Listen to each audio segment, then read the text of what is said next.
तो question number 15 देखते हैं अपन। Remedies available against an ex parte decree included appeal review application for setting aside the decree all the above. कल आपने इसका आंसर दे दिया था, डी आंसर दिया था आपने, है ना। Good evening to all, good evening to all बेटा, स्वागत है आपका बहुत बहुत आज की स्ट्रीम में। सीबीसी पे चल रही है अपनी स्ट्रीम। किसी एक पक्षी आज्ञप्ति के विरुद्ध अपील, पुनर्वलोकन और आज्ञप्ति को अपास्त करने हेतु आवेदन करने तीनों का उपचार उपलब्ध होता है। नाउ और तो आंसर यहाँ पे हो गया था ऑल द अबव, है ना, डी आंसर था, अपन ने कल अपन इसको देखा था।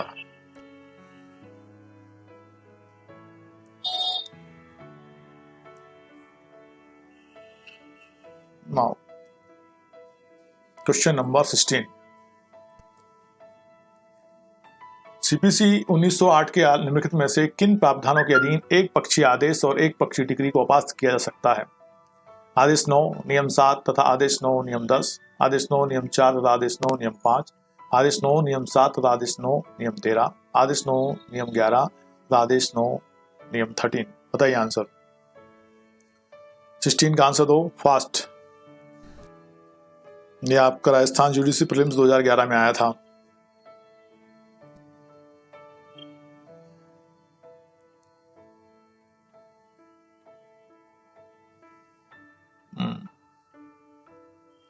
और सुनंदा ने कहा, और साना गुड इवनिंग बेटा। ओके मनीषा, सबको गुड इवनिंग है मेरा। सुनंदा ने कहा 16 का सी बिल्कुल सही। आदेश 9 नियम 7 तथा नियम 13 ये दोनों इसमें आ जाएंगे। आदेश 9 में, आदेश 9 नियम 7 एक पक्षी आदेश के लिए है तथा नियम 9 आदेश 9 नियम 13 एक पक्षी डिक्री को अपास्त करने का उपबंध करता है। ठीक है। क्वेश्चन नंबर 17 है। प्रश्नमालाओं पर आपत्ति केवल तभी की जा सकती है जब वे मामले में सुसंगत नहीं है, निदानात्मक हैं, सद्भावनापूर्वक नहीं है, उपरोक्त सभी अथवा इनमें से कोई भी नहीं। बताइए आंसर। तो time starts now, give the right answer. 17 Madhya Pradesh 2005-2006 में क्वेश्चन पूछा गया था। प्रश्नमालाओं पर आपत्ति केवल तभी की जा सकती है जब वे मामले में सुसंगत नहीं है, निदात्मक नहीं है, सद्भावनापूर्वक नहीं है। हाँ, चैनल का नेम बताइए please. Okay, law for all purpose बेटा, लॉ फॉर ऑल पर्पस। अंकित 17 का डी दिया, बिल्कुल सही आंसर है। D is correct answer. ऊपर सभी अथवा इनमें से कोई भी नहीं। सीपीसी 1908 के आदेश 11 के नियम 6 के अनुसार किसी भी परिप्रश्न का उत्तर देने की बाबत इस आधार पर कि यह प्रश्न कलंकात्मक या विसंगत है या बाद के प्रयोजन के लिए सद्भावना पूर्वक प्रदर्शित नहीं किया गया है, या ये विषय जिनके बारे में पूछताछ की गई है उस प्रक्रम में पर्याप्त रूप से तात्विक नहीं है, या विशेष अधिकारों के आधार पर या किसी अन्य आधार पर प्रश्नमालाओं पर आपत्ति की जा सकेगी। तो यहाँ पे डी आंसर बिल्कुल सही है। 17 का डी लगभग सबने दिया है। ओके सर जी, ठीक है। Law for all purpose, yes. चलिए ना, क्वेश्चन नंबर 18 है बेटे। 18 पहले, एक पक्षी डिग्री मतलब एक्स पार्टी डिग्री किसी पक्षकार द्वारा आवेदन देने पर अपास्त कर दी जाती है। किसी पक्षकार के आवेदन पर ऐसी सूचना विरोधी पक्षकार को देने के पश्चात अपास्त होती है। किसी पक्षकार के आवेदन पर अपास्त नहीं की जा सकती है। कभी भी अपास्त कर दी जाती है। बताएं आंसर। एक पक्षी डिग्री 18 मध्य प्रदेश भेजा 1983।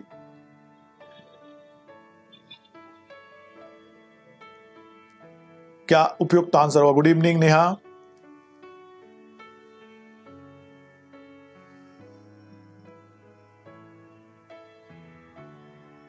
गुड इवनिंग सनी केसवानी, सबका स्वागत है, बहुत बहुत स्वागत है ना आपके चैनल पे। हाँ, 18 का भी कहा, बिल्कुल सही। किसी पक्षकार के आवेदन पर ऐसी सूचना विरोधी पक्षकार को देने के पश्चात अपास्त होगी, मतलब विरोधी पक्षकार को सूचना दी जाएगी, बिना सूचना दिए अपास्त नहीं करेंगे। 18 हो गया। 19 की बात करेंगे अपन। जब किसी 19 ही था ना वो, 19 आया। सीपीसी 1908 के अधीन न्यायालय पक्षकारों को वैकल्पिक विवाद समाधान के किसी तरीके के लिए विकल्प देने के लिए निर्देश दे सकता है। सीपीसी 1908 के अधीन न्यायालय पक्षकारों को वैकल्पिक विवाद समाधान के किसी तरीके के लिए विकल्प देने के लिए निर्देश दे सकता है। अल्टरनेटिव डिस्प्यूट से संबंधित है ये। अल्टरनेटिव डिस्प्यूट रेजोल्यूशन आदेश 9 नियम 1 का के अंतर्गत, आदेश 10th नियम 1 खा के अंतर्गत, आदेश 10th नियम 1 गा के अंतर्गत और आदेश 10th नियम 1 के अंतर्गत। बताइए answer. Time starts now, give the right answer. Uttar Pradesh civil जज 2016 में क्वेश्चन पुट किया गया था, किस आदेश के अंतर्गत ऐसा किया जाएगा? किसी ने आंसर दिया है 19 का, अंकित कह रहे हैं 10th का फर्स्ट ए। ओके, 9th का ए अंकित ने कहा, निर्मला ने कुछ नहीं कहा अभी, और निर्मला ने कहा 19th का ए बिल्कुल सही। आदेश 10 नियम फर्स्ट का के अंतर्गत। सीपीसी का आदेश 10 है, न्यायालय द्वारा पक्षकारों की परीक्षा के हेतु है। इसका नियम फर्स्ट का जो संशोधन अधिनियम 1999 के द्वारा जोड़ा गया था, न्यायालय को निर्देश देने की शक्ति की बात करता है तथा विवाद के समाधान की वैकल्पिक रीतियों में से एक को चुनने का प्रावधान भी करता है। Nice. Question number 20। Question number 20 हम देखेंगे अब। जब किसी पक्षकार को दूसरे पक्षकार द्वारा आदेश 12 नियम 4 दीवानी प्रक्रिया संहिता के अंतर्गत नोटिस के द्वारा तथ्यों को स्वीकार करने के लिए कहा जाता है, तो पक्षकार जिस पर नोटिस की तामील हुई है को तथ्यों को निम्न अवधि के अंतर्गत स्वीकार करना होगा। नोटिस की तामीली के 15 डेज के अंदर, नोटिस की तामीली के 9 डेज के अंदर, नोटिस की तामील के विदिन 7 डेज, नोटिस की तामील के विदिन 6 डेज के अंदर, 6 दिन के अंदर उसको करना पड़ेगा। बताइए 20। ये आया था आपका झारखंड सिविल जज प्रीलिम्स 2008 में। कितने दिन में उसको करना पड़ेगा? पक्षकार जिस पर नोटिस की तामील हुई है को तथ्यों को निम्न अवधि के अंतर स्वीकार करना होगा। समय बताएं। 20 का आंसर दिया है सुंदर ने फास्ट। ओके, ए आंसर नहीं है आरके। 20 का डी है, D is correct answer. Notice की तामील के 6 दिन के अंदर, नोटिस की तामील हो जाए उसके 6 दिन के अंदर तो स्वीकार करना होगा। जब किसी पक्षकार को दूसरे पक्षकार द्वारा आदेश 12 नियम 4 सीपीसी के तहत तामील हुई नोटिस की तामील के 6 दिन के अंदर या न्यायालय द्वारा अनुज्ञात अतिरिक्त अवधि के अंतर्गत स्वीकार करना होगा। मतलब 6 दिन तो है ही, यदि न्यायालय ने और अवधि कोई स्वीकार कर ली है या प्रदान कर दी है तो वो जो समय है, अनुज्ञात समय न्यायालय द्वारा आदेशित है या दिया गया है तो फिर उसके आधार पर, अदरवाइज 6 डेज में तो उनको करना पड़ेगा। 21. The court has no power to record admissions of parties at an stage of the proceeding. Has power to record admissions only on issue of law. Has power to record admission of parties at an stages of the proceeding. Cannot record admissions at all. बताइए, the court जो न्यायालय है वो क्या कर सकता है, क्या पावर है उसके पास?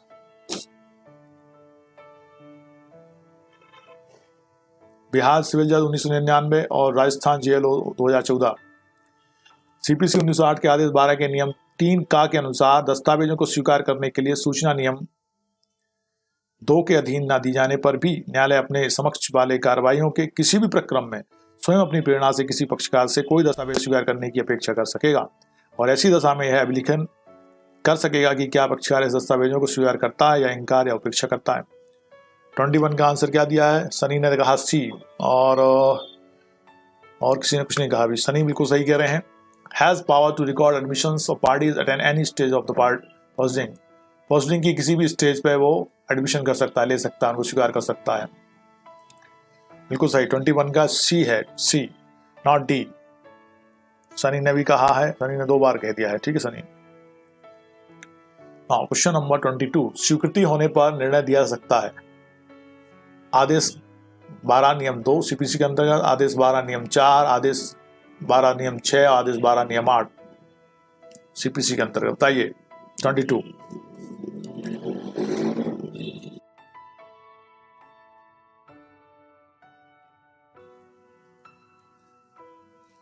सिविल प्रक्रिया संहिता का आदेश 12 स्वीकृतियां एडमिशंस से संबंधित है। नियम 6 स्वीकृतियों पर निर्णय के विषय में है।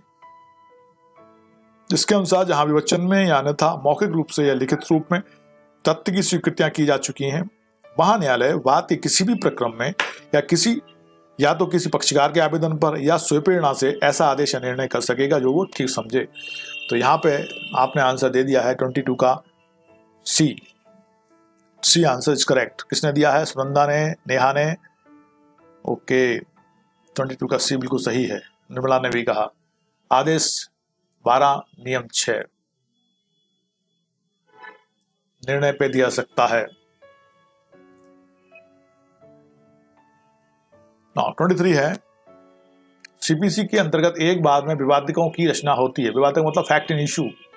सीपीसी के अंतर्गत एक बाद में विवादिकों की रचना होती है। विधि के प्रश्नों के संबंध में, तथ्य के प्रश्नों के संबंध में, तथ्यों विधि के विस्तृत प्रश्नों के संबंध में, उपरोक्त सभी के संबंध में विवादिकों की रचना होगी। फैक्ट इन इशू की रचना किस पे होगी बताइए?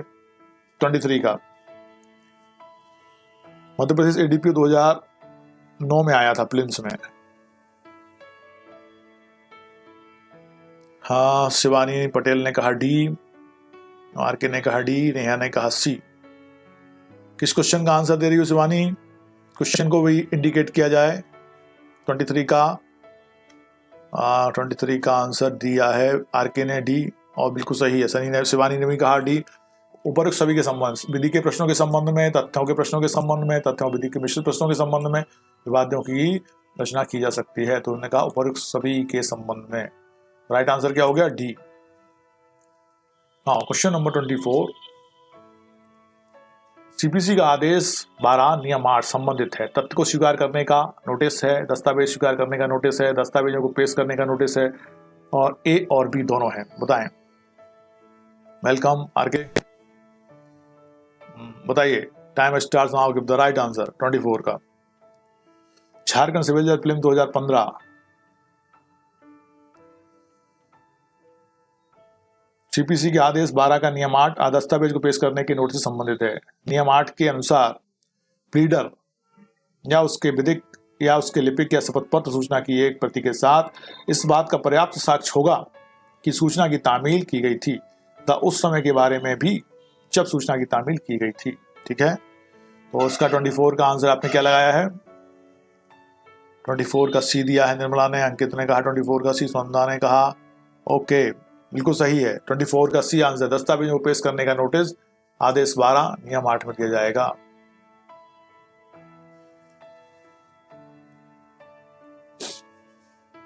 क्वेश्चन नंबर 25 है, दस्तावेजों को पेश किया जाना, परिबद्ध किया जाना और लौटाए जाने से संबंधित सिविल प्रक्रिया संहिता कौन सा प्रावधान या आदेश है? Order 13 CPC, order 5 CPC, order 17 CPC, order 24 CPC. बताइए।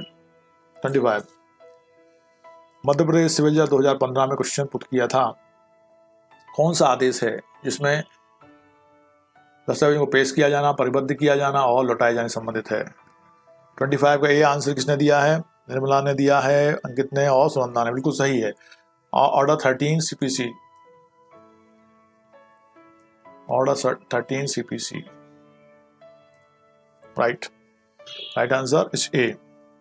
Now question number 26,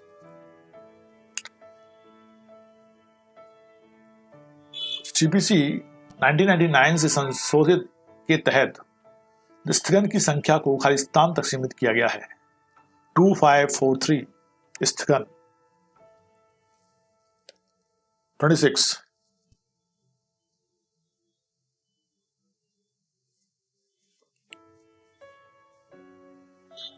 Chhattisgarh civil जज 2016 में पूछा गया था क्वेश्चन। स्थगन 1999 द्वारा संशोधित है। ये सीपीसी के आदेश 17 के नियम 1 के अनुसार पर्याप्त हेतु दर्शित करने पर ही न्यायालय किसी कार्रवाई को स्थगित कर सकेगा, परंतु स्थगन 3 से अधिक बार मंजूर नहीं किया जाएगा। मतलब 3 टाइम्स स्थगन हो सकता है। 26 का सी आंसर बिल्कुल सही है। यह 1999 संशोधन के बाद हो गया है। 3 बार स्थगन एवन डाउन हो सकता है। ठीक है, स्थगन 3 बार हो सकता है। ध्यान से समझ लेना इसको, है ना। 27 आता है अपना, no one shall be ordered to attend the court in person to give evidence. No one shall be ordered ordered to attend the court in person to give evidence, unless the resides within 50 kilometers from the court, unless he resides within 100 kilometers from the courthouse, unless he resides within 1000 kilometers from the court, unless he resides within 500 kilometers from the courthouse. बताइए कब छूट प्राप्त होगी उसको। 27 Bihar civil जज 1999, CPC 1908 के आदेश 16 के नियम 19 के अनुसार किसी भी व्यक्ति को साक्ष्य हेतु स्वयं हाजिर होने के लिए केवल तभी आदेश दिया जाएगा जब वह न्यायालय के क्षेत्राधिकार की सीमाओं के बाहर किंतु ऐसे स्थान में जो न्याय सदन से 40 किलोमीटर से कम दूर निवास करता है। बताइए कितने किलोमीटर से कम दूर पर निवास करता है, तो फिर उसको जो न्याय सदन से कितने किलोमीटर से कम दूर है निवास करता है तो उसको दिया जाएगा। 27 का आंसर दिया है बी। अंक कितने? 27 का नहीं दिया अभी आंसर किसी ने भी। 27 का ए नहीं है सही सुनंदा।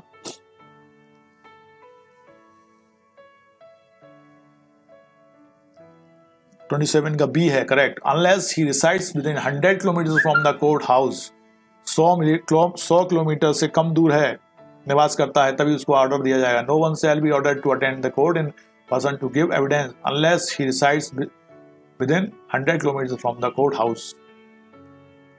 तो क्या हो गया? जब वह न्यायालय की क्षेत्राधिकार की सीमाओं के बाहर किंतु ऐसे स्थान में जो न्याय सदन से 100 किलोमीटर से कम दूर है निवास करता है, स्वयं हाजिर होने के लिए केवल तभी आदेश दिया जाएगा, अदरवाइज उसको आदेश नहीं दिया जाएगा। स्वयं हाजिर होने के लिए 100 किलोमीटर से कम रेंज में रहता है तो ही उसको दिया जाएगा।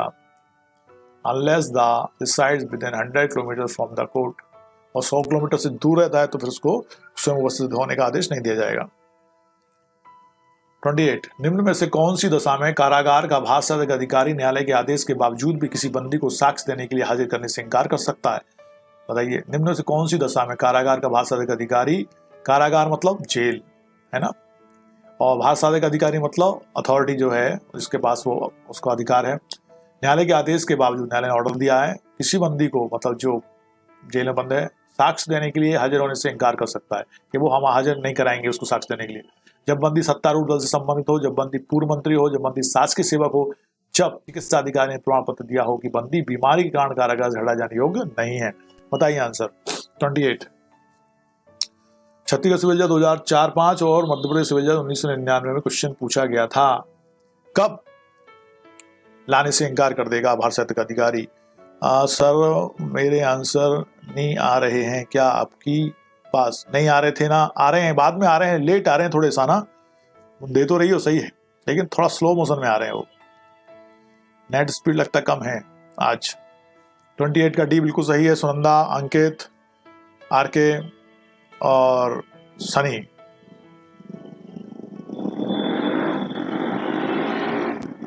जब चिकित्सा अधिकारी ने प्रमाण पत्र दिया हो कि बंदी अधिकारी के कारण कारागार से हटा जाने योग्य नहीं है। इसके बारे में जो प्रावधान है वो सुनो पहले। सीपीसी के आदेश 16 का नियम 5 खंड का के अनुसार कारागार का भाषाविक अधिकारी, ये बाद में जोड़ा गया था 16A जो नया ऑर्डर है, न्यायालय के आदेश के बावजूद भी किसी बंदी को साक्ष्य देने के लिए न्यायालय में उपस्थित करने से इंकार कर सकता है यदि ऐसे व्यक्ति के संबंध में कारागार से संबंध चिकित्सा अधिकारी ने प्रमाण पत्र दिया हो कि बंदी बीमारी अथवा अंग शैथिल्य इन्फर्मिटी के कारण कारागार से हटाए जाने योग्य नहीं है। नाउ क्वेश्चन नंबर 29, साक्ष्यों को समन्स करना और उनकी हाजिरी के संबंध में सिविल प्रक्रिया संहिता के किस प्रावधान आदेश में उल्लेख है?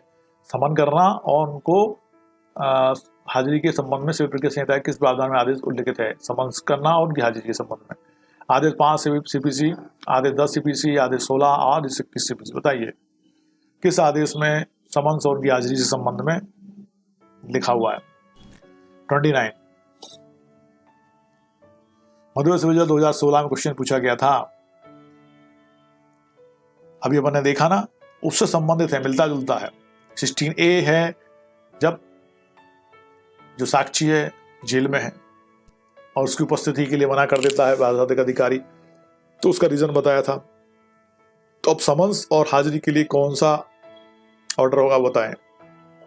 29 का सी किस किसने कहा? ओके संध्या 29 का ए नहीं है बेटे, साना ने कहा 28 का डी, 28 का डी हो गया साना, है ना। सुनंदा ने 29 का ए का सी आंसर इज करेक्ट। साना सही है, निर्मला सही है और अंकित भी। आदेश 16 सीपीसी के अंतर्गत समन्स और हाजिरी के लिए प्रावधान किया गया है, वो भी एविडेंस के लिए, साक्ष्यों के लिए। नाउ क्वेश्चन नंबर 30 है, साक्ष्यों की न्यायालय में उपस्थिति के लिए उनके नाम समन प्राप्त करने के लिए पक्षकारों द्वारा साक्ष्यों की सूची प्रस्तुत करने हेतु कोई न्यायालय जो तारीख नियत करेगा वह विवादकों का निपटारा कर दिए जाने से 10 दिवस, 18 दिवस, 15 दिवस, 30 दिवस पश्चात नहीं होगी। बताइए। क्वेश्चन नंबर 30 झारखंड में आया है, मध्य प्रदेश में आया, छत्तीसगढ़ में आया और तीनों में जगह सिविल जज प्रीलिम्स में आया है।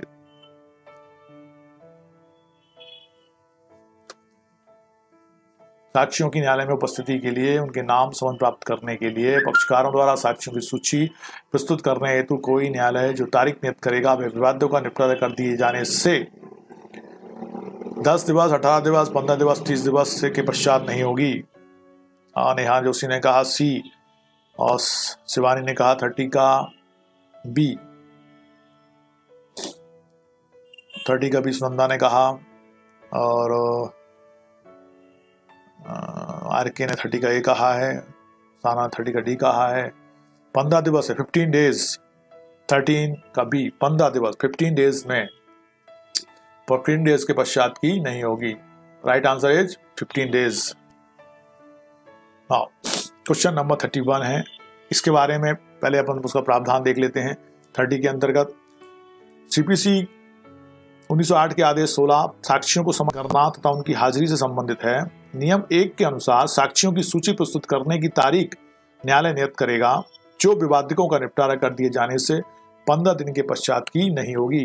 ठीक है, चलो क्वेश्चन नंबर 31, सीपीसी 1908 के आदेश 16 में निम्नलिखित में से किसका उपबंध किया गया है? साक्ष्य को समन करना, उनकी हाजिरी, स्थगन, बाद की सुनवाई और साक्ष्य परीक्षा शपथ पत्र। अभी अपन ने देखा था, आंसर को घुमा दिया है, आंसर दो फटाक से। Madhya Pradesh ADPO 2015 same question. 31 का आंसर दिया निर्मला ने ए और सनी ने भी कहा ए, राइट। 13 का ए और 31 का ए ही है, नॉट डी नहीं है। शिवानी, साक्ष्यों को समन करना, उनकी हाजिरी संबंधित, अभी तो देखा था मैंने इससे पहले क्वेश्चन जो था ऑर्डर 16। आर के ने भी कहा 31 का ए, साना ने भी कहा 31 का ए। ओके साना, ठीक है। 32 सीपीसी 1908 के आदेश 16 का में यथा परिभाषित कारागार में सम्मिलित हैं। सुशील का में यथा परिभाषित कारागार में सम्मिलित है ऐसा कोई स्थान जिसे राज्य सरकार ने साधारण विशेष आदेश द्वारा अतिरिक्त जेल घोषित किया है। कोई सुधार गृह, पोस्टल संस्था या इसी प्रकार की कोई अन्य संस्था, दोनों ए और बी, केवल ए सही है। बताइए। 32 उत्तर प्रदेश 2015 पूछा गया है, क्या होगा इसका सही आंसर? 32 का आंसर बताएं। 32 का आंसर बताया जाए। नेहा, क्वेश्चन को भी लिखो कि किस क्वेश्चन का आंसर दे रहे हो आप, है ना। 32 का डी आंसर दिया है किसने? केवल ए सही है। 32 का डी के कह रहा है केवल ए सही है। सुनंदा सही है, सुनंदा सही है, सनी सही है। साना 32 का डी नहीं है, सी है, सी है बेटा, है। दोनों ए और बी दोनों सही हैं। दोनों संस्थाएं इसमें शामिल हैं, चाहे वो जेल हो, चाहे वो गृह, पोस्टल संस्था ऐसी प्रकार कोई अन्य संस्था हो। उसके बारे में प्रावधान है 16 का नियम 1 में दी गई परिभाषा के अनुसार कारागार में शामिल है। नंबर 1 ऐसा कोई स्थान जिसे राज्य सरकार ने साधारण या विशेष आदेश द्वारा अतिरिक्त जेल घोषित किया है। या 2 कोई सुधार गृह, पोस्टल संस्था ऐसी प्रकार की कोई अन्य संस्था। इसलिए आंसर क्या हो जाएगा? ए एवं बी दोनों ही सही हैं। इसका मतलब हो गया ये वाला, ये दोनों। क्वेश्चन नंबर 33 है, सीपीसी का आदेश 15 किस बारे में बात करता है? पहली सुनवाई, मुकदमे का निपटारा, मुद्दों का समझौता, गवाह की उपस्थिति और नोटिस। बताइए। 33 छत्तीसगढ़ सिविल जज 2015 किस बारे में बात करता है? साना ने क्या कहा? 33 का बताओ। बिल्कुल सही है। पहली सुनवाई में मुकदमे का निपटारा। पहली सुनवाई में मुकदमे का निपटारा कब कर देगा न्यायालय? जब उसको लगेगा कि कोई मामला बनता ही नहीं है, क्योंकि विवादों को विरचित किया और देखा कि कोई मामला बन ही नहीं रहा है, तो वो पहली सुनवाई में मुकदमे का निपटारा कर देगा, है ना, फैसला कर देगा, उसको खारिज कर देगा। 33 का ए बिल्कुल सही। और फिर 16 कब आएगा, जब लगेगा कि मामला चलना चाहिए, मामला बनता है, तो फिर वो आदेश 16 के अंतर्गत समन्स और हाजिरी के लिए है, और 16 ए बाद में जोड़ा गया। यदि जो साक्षी है कहाँ पे है, जेल में है, तो उसको वहां से कैसे बुला जाए, वो 16 ए है। ऐसे करके भी आप इनको याद कर सकते हो, है ना। चलो 34 हो गया, है ना। 34 आ गया आसाना। 33 का ए हो गया था, राइट आंसर है ए। 34 है, न्यायालय उन कथनों, अभिकथनों, अंतर्वस्तु के आधार पर विवादकों की रचना नहीं कर सकेगा जो पक्षकार द्वारा किए गए हैं अभिवाचकों, आवेदन पत्रों, शपथ पत्रों और दस्तावेजों में। न्यायालय उन अभिकथनों, अंतर्वस्तु के आधार पर विवादकों की रचना नहीं कर सकेगा जो पक्षकार द्वारा किए गए हैं। बताएं कौन से हैं जो जिनसे के आधार पर वो विवादों की रचना नहीं करेगा। 34 Madhya Pradesh APO 2009,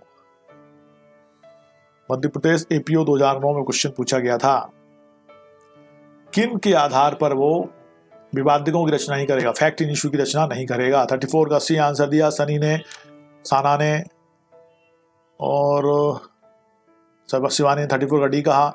C answer is correct. आवेदन पत्रों के आधार पर वो विवादकों की रचना नहीं करेगा, बिल्कुल सही। जिनने भी सी आंसर दिया है बिल्कुल सही दिया है, एग्जैक्टली।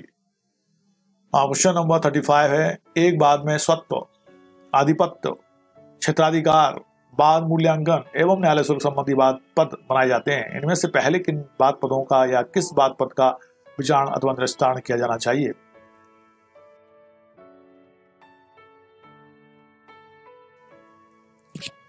स्वत्व संबंधी बात पद का, आधिपत्य संबंधी बात पद का, क्षेत्राधिकार संबंधी बात पद का, बाद मूल्यांकन एवं न्यायालय शुल्क संबंधी बात पदों का। जल्दी से बताएं। अच्छा क्वेश्चन। 35 मध्य प्रदेश एपीओ 2008, सबसे पहले किसका मूल्यांकन, किसका विचारण करा जाएगा, बात पद का विचारण अथवा निस्तारण किया जाना चाहिए, इनमें सबसे पहले किसका।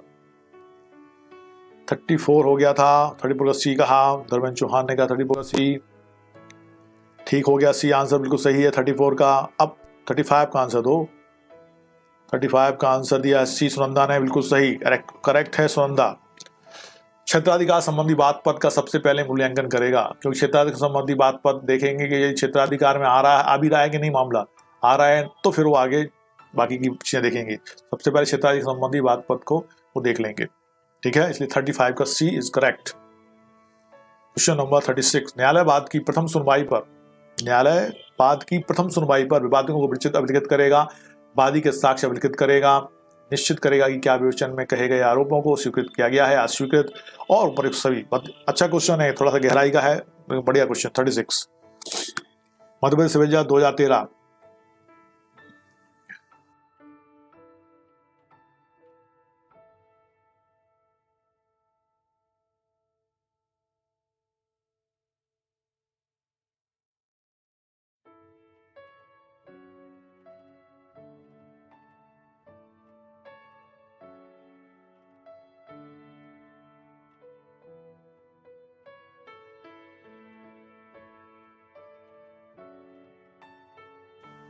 क्या आंसर दिया है आपने इसका। 36 का डी दिया है अंकित ने, सनी ने 36 का सी कहा, और डी कहा सुनंदा ने, आरके ने, निर्मला ने डी कहा। सी आंसर बिल्कुल करेक्ट है, डी नहीं आंसर इसका। निश्चित करेगा कि क्या अभिवचन में कहे गए आरोपों को स्वीकृत किया गया है या अस्वीकृत। इंपॉर्टेंट है कि स्वीकृत किया जाए या अस्वीकृत किया जाए। या तो वो कहेगा कि हाँ मैंने ऐसा किया है, या वो कहे कि मैंने ऐसा नहीं किया। वो ए ने कहा बी का, ए के बारे ए बी पे आरोप लगा रहा है कि इसमें जमीन कब्जा ली है, या तो भी उसको एक्सेप्ट करेगा या उसको डिनाई करेगा, तो स्वीकृत करेगा या अस्वीकृत करेगा। तो न्यायालय बात की प्रथम सुनवाई पे क्या करेगा ये देखेगा, है ना। इसे सही आंसर क्या होगा, सी 36 का सी। 37 है, एक सिविल बाद में विवादक बनाए जाते हैं पक्षों के द्वारा, पक्षों के अधिवक्ताओं के द्वारा, पक्षों के प्रतिनिधियों के द्वारा, न्यायालय के द्वारा। अच्छा क्वेश्चन, सीधा क्वेश्चन, सीधा answer. 37 Uttarakhand PCS junior Prince 2016 में पूछा गया था, कौन बनाएगा विवादक, फैक्ट इन इशू कौन बनाता है। अंकित ने कहा 37 का डी, और सुनंदा ने भी कहा 37 का डी। चेतन अग्रवाल 36 का सी कह रहे हैं, बिल्कुल सही है चेतन। राहल किस क्वेश्चन का आंसर दे रहे हो बेटा,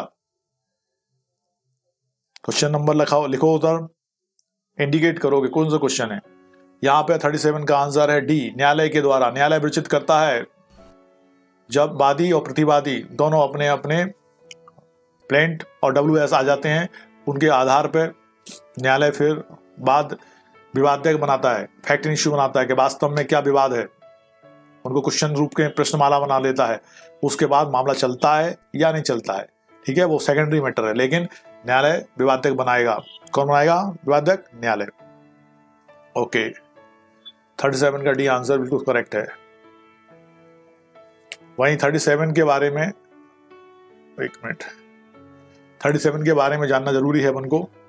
CPC 1908 का आदेश 14 नियम 1 के उपनियम 5 में यह उपबंध किया गया है कि न्यायालय बाद की प्रथम सुनवाई में वाद पत्र को यदि कोई लिखित कथन हो तो उसे पढ़ने के पश्चात और आदेश 10 के नियम 2 पक्षकार और उसके साक्ष्य की मौखिक परीक्षा के अनुसरण में व पक्षकारों तथा प्लीडरों की सुनवाई करने के पश्चात यह निश्चित करेगा कि तथ्य की या विधि की किन तात्विक प्रतिपादनाओं के बारे में पक्षकारों में मतभेद है, और तब वह उन विवादकों की रचना और अभिलेखन करने के लिए अग्रसर होगा जिनके बारे में यह प्रतीत होता है कि मामलों का ठीक निश्चय उन पर निर्भर करता है। मतलब वो वाद पद होते हैं, वो क्वेश्चन होते हैं जिन पे न्यायालय कार्रवाई करेगा, जैसे कि क्या वास्तव में ए ने बी की भूमि को दबाया है, क्या वास्तव में वो भूमि ए की है और बी ने उसे कितने समय से दबाया है। ऐसे क्वेश्चन 2-4 बना लेते हैं उन प्लेंट और WS के माध्यम से, फिर उस पर न्यायालय कार्रवाई करता है। नाउ क्वेश्चन नंबर 38, दंड प्रक्रिया संहिता सर क्यों नहीं दिख रहा? सर क्यों नहीं दिख रहा? अरे क्या नहीं दिख रहा बेटे, मैं तो दिख रहा हूं। 38, CPC के निम्नलिखित में से कौन से आदेश और नियम विवादकों की विवेचना का प्रावधान करते हैं? कौन से आदेश हैं जो विवादकों की विवेचना का प्रावधान करते हैं? आदेश 13 नियम 1, आदेश 14 नियम 2, आदेश 14 नियम 1 और आदेश 14 नियम 5। अभी मैंने बताया था आपको, है ना? बताइए answer, give the right answer, time starts now. 38, Uttarakhand PCS junior prelims 2012 में क्वेश्चन आया था। अभी मैं जो आपको बताया था ना, उसके आधार पर आप आंसर इसका दे सकते हैं। बिल्कुल सही कहा अंकित, 38 का बी बिल्कुल सही है। एक नहीं है, बी है, बी। 14 है, आदेश 14 नियम 1 सही लिखा। सब पहले तुमने सही आंसर दिया था, उसको हटा दिया तुमने। राइट आंसर इज 38 का बी, बिल्कुल सही। चेतन, निर्मला, धर्मेंद्र, ए नहीं है, बी है। 38 का बी, आदेश 14 नियम 1, आदेश 14 नियम 1। सनी ने भी कहा सही। 39, framing of issues is provided by which rule of CPC? Framing of issues, जो इशू का वादों की विरचना है, is provided by which rule of the CPC किस रूल के द्वारा प्रोवाइड की गई है? Order 15 rule 1, order 14 rule 1, order 16 rule 1, order 13 rule 1। अभी बताया आपने, आंसर बताइए फास्ट। 39, ये क्वेश्चन पूछा गया था Bihar high judiciary services prelim 2015 में। इस क्वेश्चन का आंसर आपने अभी दे सकते हो फास्ट, और दे भी दिया है। 14 बिल्कुल सही अंकित। सुनंदा 39 का भी बिल्कुल सही है। ओके, निर्मला 39 भी, धर्मेंद्र भी बिल्कुल सही है। नाइस, चेतन ने भी सही कहा और आरके भी कह रहे हैं सही। ताना गायब हो गई। चलो, ऑर्डर 14 रूल 1। नाइस। पर्याप्त हेतु दर्शित करने पर न्यायालय बाद की सुनवाई को पक्षकारों के निवेदन पर कितनी बार से अधिक स्थगित नहीं करेगा? क्वेश्चन अभी आया था, फिर से रिपीट हुआ है। अब इसका सही आंसर आप लोग एकदम सब लोग सही आंसर देंगे। 1 बार, 2 बार, 3 बार, 4 बार, बताइए कितनी बार स्थगन होगा मामले का? पर्याप्त हेतु दर्शित करने पर न्यायालय बाद की सुनवाई को पक्षकारों के निवेदन कितनी बार से अधिक स्थगित नहीं करेगा? पर्याप्त हेतु दर्शित करने पर मतलब वो प्रॉपर रीजन बताएंगे तब। बताइए आंसर 40 का। छत्तीसगढ़ सिविल जज 2003 और 2008 में क्वेश्चन आया था। 40 का आंसर दिया है, लगभग सबने सही दिया है। निर्मला, साना, सुनंदा, आरके, धर्मेंद्र, सनी, अंकित, शिवानी और आरके, एवरीबॉडी इज करेक्ट। 3 बार से अधिक वो स्थगन नहीं होगा। राइट। ओके, क्वेश्चन नंबर 41, निम्नलिखित में से किस मामले में उच्चतम न्यायालय ने कहा कि जब मुकदमे की सुनवाई शुरू हो गई है उसे दिन प्रतिदिन जारी रखा जाना चाहिए? MB शास्त्री बनाम गोपाल कृष्ण भट्ट, नारंग बनाम रमेश नारंग, लक्ष्मण दास बनाम जगतराम, बजाज ऑटो लिमिटेड बनाम टीवीएस मोटर कंपनी। यदि आइडिया हो तो बताओ फटाक से आंसर 41 का। छत्तीसगढ़ सिविल जज 2017 में क्वेश्चन पूछा गया था, दिन प्रतिदिन जारी रहेगी किस मुकदमे में, कहा न्यायालय ने। 41 का आंसर दिया है किसी ने, सनी ने कहा 41 का डी, आर के ने कहा 41 का डी, साना ने भी कहा 41 का डी। Okay, D is correct answer. Bajaj auto limited बनाम TVS motor company. Bajaj auto limited बनाम टीवीएस मोटर कंपनी के बाद में उच्चतम न्यायालय ने निर्धारित किया कि एक बार मुकदमे की सुनवाई शुरू हो जाने पर उसे दिन प्रतिदिन जारी रखा जाना चाहिए। सुनवाई शुरू हो जाने पर संहिता के आदेश 16 नियम 1 क्लॉज 2 के परंतु ए का पालन कठोरता से किया जाना चाहिए। ठीक है,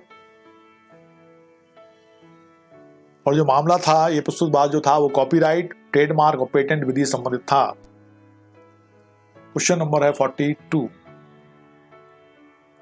41 हो गया था। हाँ, निम्नलिखित में से कौन सा स्थगन ग्रांट करने के लिए पर्याप्त आधार नहीं है। स्थगन ग्रांट करने के लिए मतलब स्थगन को करने के लिए कौन सा पर्याप्त आधार नहीं है। किसी पक्षकार, उसके गवाह अथवा उसके वकील की रुग्णता, न्यायालय में उपस्थित गवाह का परीक्षण न होना, समन की तामील न होना, मुकदमे की तैयारी के लिए पर्याप्त समय। 42 का कौन सा आधार पर्याप्त नहीं है बताना है। नेगेटिव फॉर्म में क्वेश्चन है, कौन सा आधार पर्याप्त नहीं है बताना है हमको। 42 का डी दिया है। झारखंड सिविल जज प्रीलिम 2008 में क्वेश्चन आया है और डी आंसर किसने दिया है 42 का। ओके, सनी ने दिया है, धर्मेंद्र दे रहे हैं लेकिन पता नहीं पड़ रहा किस क्वेश्चन का। हाँ, डी 42 का ही दिया हुआ। ओके, सनी, निर्मला, सुनंदा, चेतन, 42 का सी नहीं है बेटा, डी है। 42 का डी आंसर। मुकदमे की तैयारी के लिए पर्याप्त समय नहीं मिला, इस आधार पे स्थगन को ग्रांट नहीं किया जाएगा कि भाई मैं इस टाइम नहीं मिल पाया जज साहब मुझे समय दे दिया जाए, उस आधार पर आप कार्रवाई को स्थगित करते हैं, तो ये पर्याप्त आधार नहीं है स्थगन का। 43 न्यायालय द्वारा वाद को आदेश 17 नियम 3 सीपीसी के अंतर्गत खारिज कर दिया जाता है, तब वादी के पास सिर्फ उपचार उपलब्ध होता है कि वह दायर कर सके एक अपील।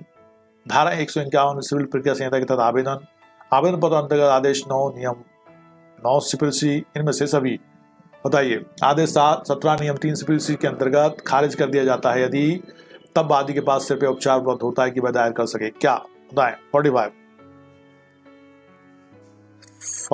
है, 43 है। 43 Madhya Pradesh higher judicial services prelim 2017 question है, क्या अधिकार प्राप्त है उसको, क्या करेगा वो। 43 का आंसर दो बेटा। 45 नहीं है सनी, 43 है वो। 45 जैसा लग रहा है लेकिन 43 है। सारा ने कहा 43 का बी। ओके, 43 का डी कह रहे हैं, ए कह रहे हैं। ए आंसर बिल्कुल सही है, एक अपील। सीपीसी 1908 का आदेश 17 नियम 3 यह कहता है कि जहां बात का कोई ऐसा पक्षकार जिसे समय अनुरक्त किया गया है अपना साक्ष्य पेश करने में या अपने साक्ष्यों को पेश करने में या बात की आगे प्रगति के लिए आवश्यक कोई ऐसा अन्य कार्य करने में जिसके लिए समय अनुज्ञात किया गया है असफल रहता है, न्यायालय ऐसे व्यतिक्रम के होते हुए भी, मतलब लेट होने के बाद भी, यदि पक्षकार उपस्थित हो तो बात के तत्क्षण निश्चित करने के लिए अग्रसर हो सकेगा, मतलब उसको निश्चित करने को तैयार हो जाएगा। और खा है यदि पक्षकार या उनमें से कोई अनुपस्थित हो तो न्याय नियम 2 के अधीन कार्रवाई कर सकेगा। क्वेश्चन नंबर 44 किस आधार पर स्थगन नहीं दिया जाएगा। ऐसा आधार बताओ इन चार में से जो एक है जिसके आधार पर स्थगन नहीं होगा। जहां परिस्थितियां पक्ष के नियंत्रण के बाहर हैं, अधिवक्ता बीमार है, पक्ष अन्य अधिवक्ता के समय पर नियुक्त नहीं किया गया है, पक्ष का अधिवक्ता अन्य अदालत में व्यस्त है, दोनों जहां परिस्थितियां पक्ष के नियंत्रण से बाहर हैं और अधिवक्ता बीमार है और अन्य पक्ष अन्य अधिवक्ता के को समय पर नियुक्त नहीं कर पाया है, तो इनमें से कौन सा है ऐसा जिसके कारण स्थगन नहीं होगा बताइए।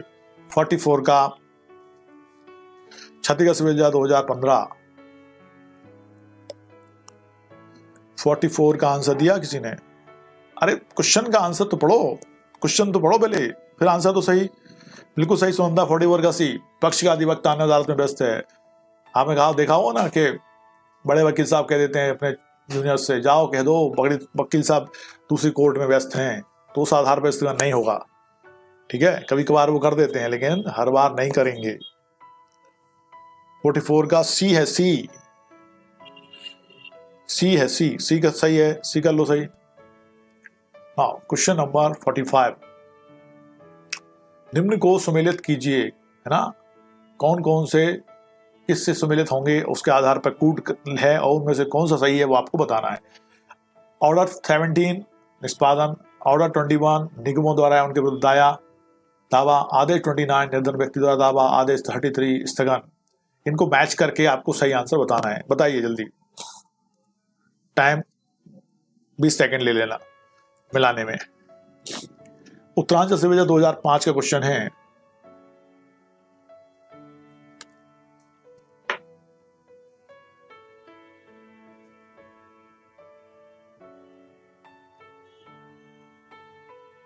सर मैं सोचा दिया जाएगा। अच्छा, ठीक है। सुनंदा ने कहा 45 का सी, ओके। साना ने कहा 45 का ए, नो साना, 45 का सी है। 4 1 2 3 बिल्कुल राइट है। 4 1 2 3 4। आदेश 17 में क्या है आपका? आदेश 17 में है आपका स्थगन। फिर आदेश 21 में है आपका निष्पादन। फिर आदेश 29 में है आपका निगमों द्वारा या उनके विरुद्ध दावा। आदेश 33 में हम जानते हैं ये आदेश 33 जो है निर्धन व्यक्ति द्वारा दावा है या अकिंचन बात कहलाता है। तो 4 1 2 3 is correct. 4 1 2 3 is correct. Sir मैंने भी दिया, ओके अंकित। 45 का सी बिल्कुल सही है। 4 1 2 3 4 1 2 3 is right answer. Now question number 46 यहाँ पे है। उसका जो कूट है मैंने आगे ले लिया था क्योंकि वो बड़ा था, वो आपको दिखता नहीं, इसलिए अपन ने उसको अगले पेज पे ले रखा है। सीपीसी के अंतर्गत दिए गए प्रावधानों में से हमको 1 और 2 से मिलित करना है। शपथ पत्र आदेश 26, निर्णय पूर्व गिरफ्तारी आदेश 33, साक्षियों के निरीक्षण के लिए कमीशन आदेश 19, निर्धन व्यक्ति द्वारा बाद।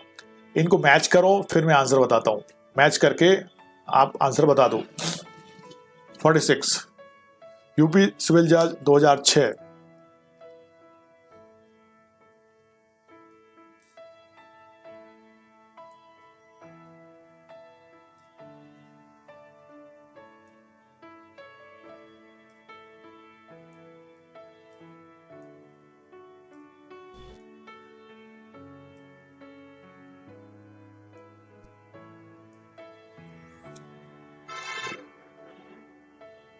हाँ सर मैंने भी दिया, ओके अंकित। आगे इसका आंसर तो फटाक से 46 का।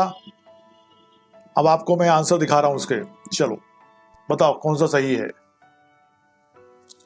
ABCD आपको देखना है, बताइए राइट आंसर क्या है इसका। 46 का आंसर किसने दिया कि 46 का सनी ने दे दिया था, सी। 3 4 1 2 बिल्कुल सही सनी। अंकित भी 46 का सी बिल्कुल सही है। 3 4 1 2 इज करेक्ट। नाइस। 3 4 1 2 3 4 1 2। शपथ पत्र है आपका 19, निर्णय पूर्व गिरफ्तारी आदेश 38, साक्ष्यों के परीक्षण के लिए कमीशन आदेश 26, निर्धन व्यक्ति द्वारा बाद 33। ठीक है, 46 का सी इज करेक्ट। थोड़ा सा टफ पड़ता है ये, लेकिन हमको ये याद करना है, तैयार करना है। हमको याद हो जाएंगे तो हम फटाक से इन कूट्स का उपयोग करके सही आंसर निकाल सकेंगे ना, एग्जाम में आता है। अन्य पक्षकार के साक्षी की प्रतिपरीक्षा के लिए या किसी साक्षी की स्मृति ताजा करने के लिए दस्तावेज प्रस्तुत किए जा सकेंगे। विवादकों के निर्धारण पर या उसके पूर्व, विवादकों के निर्धारण के पश्चात, किसी भी समय जब उनकी आवश्यकता हो, अभिवचनों के साथ में। कब बताइए। 47 मध्य प्रदेश सिविल जज 2005-6 में क्वेश्चन पूछा गया था। अन्य पक्षकार के साक्षी की प्रतिपरीक्षा के लिए या किसी साक्षी की स्मृति ताजा करने के लिए दस्तावेज प्रस्तुत किया सकेंगे। कब दस्तावेज का उपयोग कर सकता है वो। 47 का सी आंसर दे दिया है किसने, आरके ने। ओके बिल्कुल सही है। सुनंदा बिल्कुल सही, आरके सही। आरके एक ही बार दो बस बेटा, एक ही बार में हो जाता है ना, समझ गया मैं। बहुत बढ़िया, गुड, फर्स्ट आंसर आया आपका, किसी भी समय जब उनकी आवश्यकता हो।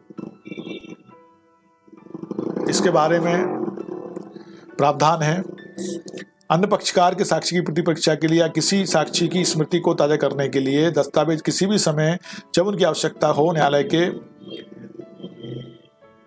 आदेश अनुसार प्रस्तुत किए जा सकेंगे। पक्षकार उनके प्रीडर द्वारा बात पत्र या लिखित कथन के साथ दाखिल फाइल की गई दस्तावेज साक्ष्यों की प्रतियों कॉपीज के मूल दस्तावेजी साक्ष्य विवादिकों के स्थिरीकरण में के समय या उससे पूर्व पेश करने का नियम उन दस्तावेजों को लागू नहीं होता जो अन्य पक्षकार के साक्ष्यों की प्रतिपरीक्षा के लिए प्रस्तुत किए जाएं अथवा किसी साक्षी को उसकी स्मृति ताजा करने के लिए सौंपे जाएं।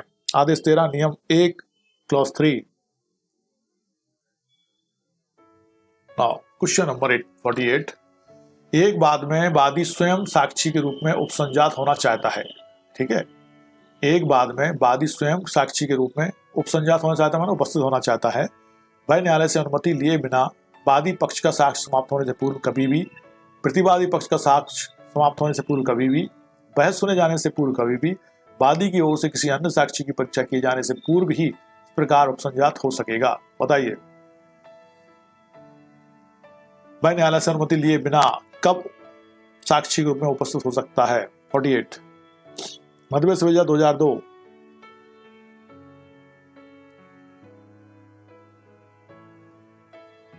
का डी दिया सुनंदा ने, सनी ने, अंकित ने, निर्मला ने। Correct answer, D is correct answer. वादी की ओर से किसी अन्य साक्षी की परीक्षा किए जाने के पूर्व ही इस प्रकार उपसंजात हो सकता है, हो सकेगा। सुषमा ने भी कहा, धर्मेंद्र ने भी कहा है और आरके ने भी कहा है। ओके, क्वेश्चन नंबर 49, निम्न में से कौन सा सही सुमेलित नहीं है। एक सुमेलित सही नहीं है, वो बताना है आपको। बात संसिद्ध करना आदेश 4, निर्णय एवं डिक्री आदेश 20, समन निर्गत करना आदेश 5, कमीशन जारी करना आदेश 21। बताइए, इनमें से कौन सा सही सुमेलित नहीं है। 49 उत्तराखंड जूनियर फिल्म 2011 एक सुमेलित सही नहीं है।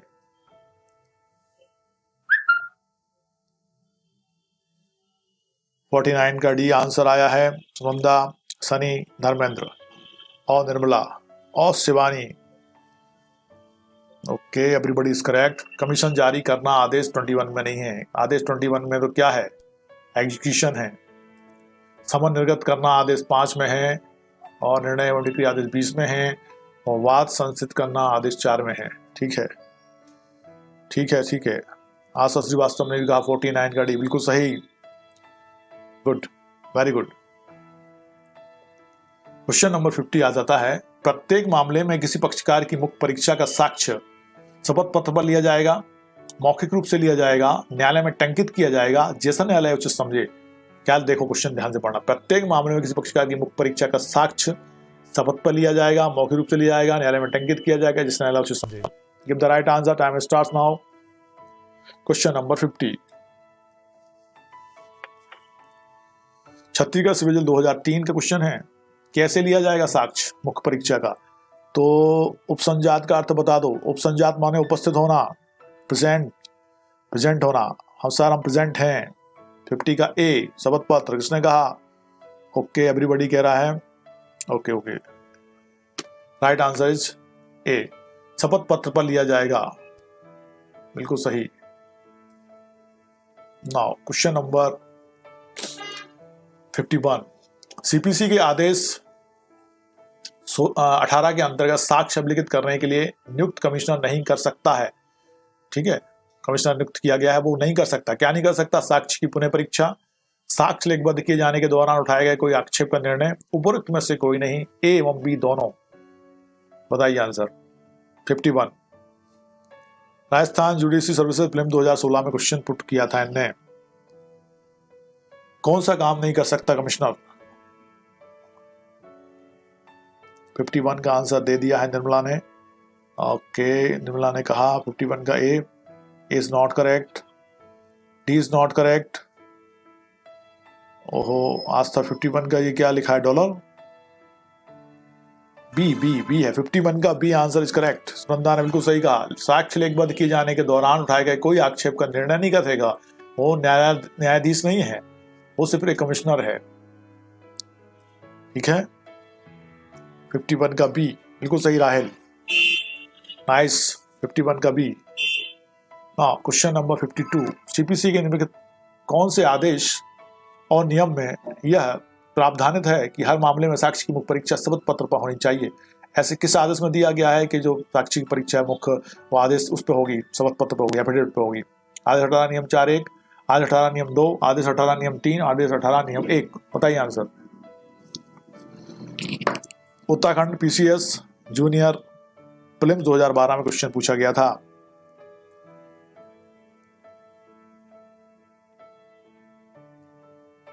निर्मला ने कहा सर वो 50 का आंसर था। ओके, ठीक है, कोई बात नहीं। फंदा 52 का ए बिल्कुल सही। आदेश 18 नियम 4(1),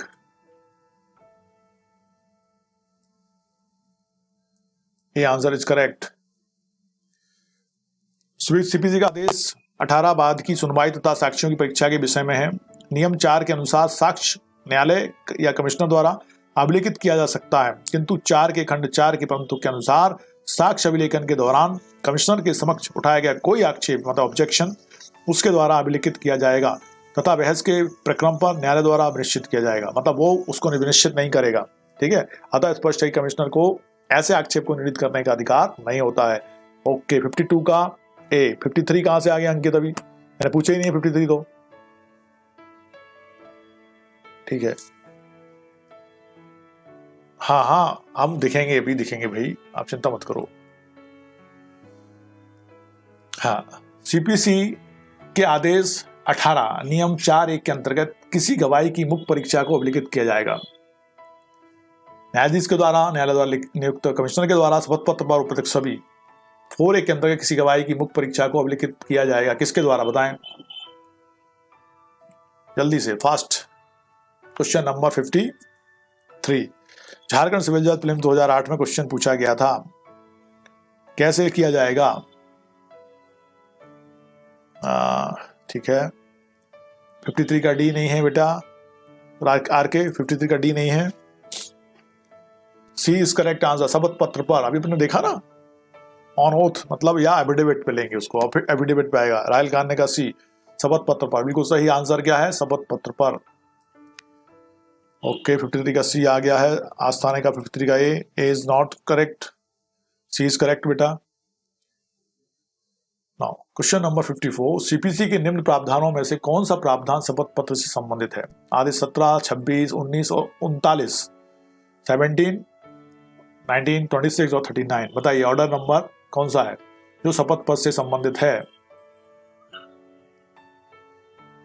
उत्तराखंड पीसी या जूनियर प्रीलिम्स 2008 में क्वेश्चन पूछा गया था, किस आदेश में शपथ पत्र के बारे में बात कही गई है? 54 का बी आंसर दिया सुनंदा ने, आरके ने भी कहा 53 का सी। ठीक है, सुनंदा ने कहा 54 का बी, बिल्कुल सही सुनंदा। आदेश 19 बिल्कुल सही है। ऑर्डर 19, सीपीसी के आदेश 19 में शपथ पत्र से संबंधित प्रावधान है, जबकि आदेश 17 में स्थगन है, आदेश 26 में कमीशन है और आदेश 39 में अस्थायी व्यादेश और अंतर्वर्ती आदेश से संबंधित प्रावधान किए गए हैं। तो यहाँ पे 54 का आंसर क्या है? 19। ओके, आस्था ने भी दिया 54 का भी, निर्मला ने भी कहा है और आरके भी कह रहे हैं, राहिल भी कह रहे हैं। राहिल ने ये कहा, ए नहीं है राहिल। 55, बात पत्र के समर्थन में कौन शपथ पत्र प्रस्तुत करता है? बात पत्र के समर्थन में कौन शपथ पत्र प्रस्तुत करता है? मतलब जो प्लेंट है उसके समर्थन में कौन शपथ पत्र लगाएगा? वादी, कोई एक वादी जिसके मामले में एक से अधिक वादी हो, एक वह व्यक्ति जो बात पत्र के अभिवचनों की पुष्टि करता है, वादी का अधिवक्ता। बताइए। 55, मध्य प्रदेश विभाग 2013 का क्वेश्चन है, बात पत्र के समर्थन में कौन शपथ पत्र प्रस्तुत करता है? क्वेश्चन नजदीक है, आंसर बहुत शानदार हैं, उसमें से सही आंसर चुनना है हमको। 55 का बी नहीं है और डी भी नहीं Ankit, not D not B. Sanjana का C, C is correct answer. वादी वह व्यक्ति जो वाद पत्र के अभिवचनों की पुष्टि करता है। वाद पत्र के अभिवचनों की पुष्टि करता है मतलब जो प्लीडिंग्स है उसमें जो वाद पत्र की पुष्टि कर रहा है वो लगाएगा शपथ पत्र वहां पे। ये जो लिखी गई बातें हैं वो सही हैं, सत्य हैं। 55 का सी आंसर बिल्कुल सही है शिवानी। राहिल नॉट 55 का ये, साना ने कहा 55 का सी बिल्कुल करेक्ट। C is correct answer, nice. 56 शपथ पत्र लिखित कथन है जिसे करने वाला कहलाता है वादी, प्रार्थी, प्रतिवादी, अभिसाक्षी। ध्यान से, शपथ पत्र लिखित कथन है जिसे करने वाला कहलाता है वादी, प्रार्थी, प्रतिवादी, अभिसाक्षी। 56 मध्य प्रदेश सिविल जज 1993, सीपीसी 1908 के आदेश 19 के नियम 2 के उपबंधों के आधार पर शपथ पत्र पर लिखित कथन करने वाले को खालिस्तान कहा जाता है। अभी बताऊंगा मैं, पहले आप बताओ। 56 का ए नहीं है और सुनंदा ने कहा डी, राहिल ने कहा जी सर, आर के 56 का जी। नो बेटा, बिल्कुल सही सुनंदा, अभी साक्षी कहलाता है वो, अभी साक्षी कहलाता है। शपथ पत्र लिखित कथन है जिसे करने वाला कहलाता है अभी Sakshi. Right answer is D. Sana ने कहा 56 का बी। नो साना, 56 का डी है, डी। तुम उसमें घूमो मत, यहाँ लिखित कथन लिखा है, इसमें WS नहीं है, WS से मतलब नहीं है, ठीक है। 57 ऐसा साक्षी जिनकी पूर्व में परीक्षा हो चुकी है उसे आदेश 18 नियम 17 सिविल प्रक्रिया संहिता के अंतर्गत परीक्षा हेतु पुनः बुलाया जा सकता है। उस पक्षकार द्वारा जिसका वह साक्षी है, विरोधी पक्षकार द्वारा, न्यायालय द्वारा, इनमें से कोई नहीं। जिसकी साक्षी हो परीक्षा हो गई है उसको फिर से बुला सकते हैं। आदेश 18 नियम 17 के अंतर्गत कौन होगा बताएं। मध्य प्रदेश अतिरिक्त जिला एवं सत्र न्यायाधीश फिल्म 2017 में क्वेश्चन पुट किया था, कौन उसको द्वारा से बुला सकता है। Who has the power of again 57 का सी कहा किसने? ओके, अंकित ने कहा है, धर्मेंद्र ने कहा है, शिवानी, सुनंदा, अंकित और आर के। Everybody is correct. न्यायालय द्वारा बुलाया जा सकता है पुनः से, ठीक है। क्वेश्चन नंबर 58, सीपीसी 1908 का निम्न उपबंधों में से कौन सा उपबंध शपथ पत्र से संबंधित है? आदेश 17, 26, 19 और 39। अभी अपने देखा था इस क्वेश्चन को, फिर से आ गया, बताइए आंसर फास्ट। 58 क्वेश्चन पूछा गया उत्तराखंड पीसीए जूनियर प्रीलिम्स 2014 में। अभी अपन ने क्वेश्चन को देख लिया था, फिर से आया है, बताया जल्दी से आंसर सही, सब सही बताएंगे इसका। सनी ने कहा 58, अंकित ने कहा 58 का बी, और बी इज करेक्ट आंसर। आदेश 19 बिल्कुल सही है, आदेश 19 में ये बढ़ने थे। आदेश 19 में शपथ पत्र के बारे में बताया गया है, ठीक है। 17 में स्थगन है,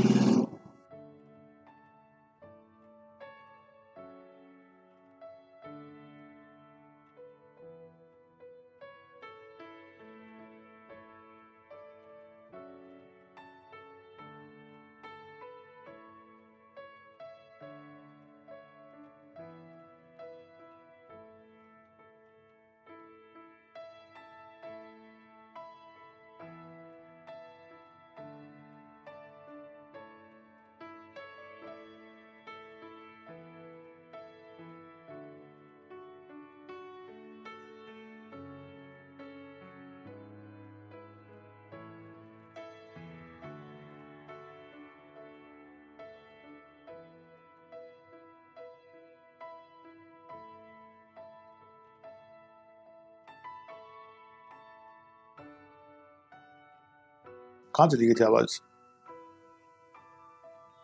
ओहो, आदेश 21 में कुल कितने नियम हैं? 59 का डी। हाँ, अरे वो अभी मोटरसाइकिल निकली थी ना तो मैंने बंद कर दी थी आवाज और फिर भूल गया मैं चालू करना। आदेश 21 में कुल कितने नियम हैं? 59 का बी आंसर बिल्कुल करेक्ट है। 106 ऑर्डर्स रूल्स हैं आदेश 21 में, बिल्कुल सही। जिसने भी बी आंसर दिया था बिल्कुल सही। सुषमा, डी नहीं है, बी है। सानी ओके, 49 का बी है, बिल्कुल सही। Okay, now question number 60, CPC के निम्नलिखित किस आदेश में निर्णय और डिक्री के बारे में दिया गया है? आदेश 20 के अंतर्गत, आदेश 20 का के अंतर्गत, आदेश 19 के अंतर्गत, आदेश 21 के अंतर्गत। निर्णय एवं डिक्री कौन से आदेश में बताएं? झारखंड सिविल जज prelims 2015, Uttarakhand PCS junior prelims 2012, Rajasthan JLO 2014। बताइए किस आदेश में निर्णय और डिक्री के बारे में बात की गई है? तो आंसर दिया अंकित ने 60 का ए और 60 का डी नहीं है, 60 का ए है, ए साना 60 का ए है, ए सौंदा ने भी कहा 60 का ए। ओके, आदेश 20 के अंतर्गत आदेश और निर्णय की बताया गया है। निर्णय और डिग्री के संबंध में उपबंध है सीपीसी के आदेश 20 में, 19 में शपथ पत्र के बारे में पता ही है हमको, और आदेश 20 का में खर्चों के बारे में बताया गया है। आदेश 21 के अंतर्गत डिक्रियों तथा आदेशों के निष्पादन के संबंध में प्रावधान है, जैसा कि मैंने बताया था। आदेश 21 में रूल कितने 106 हम देख चुके हैं।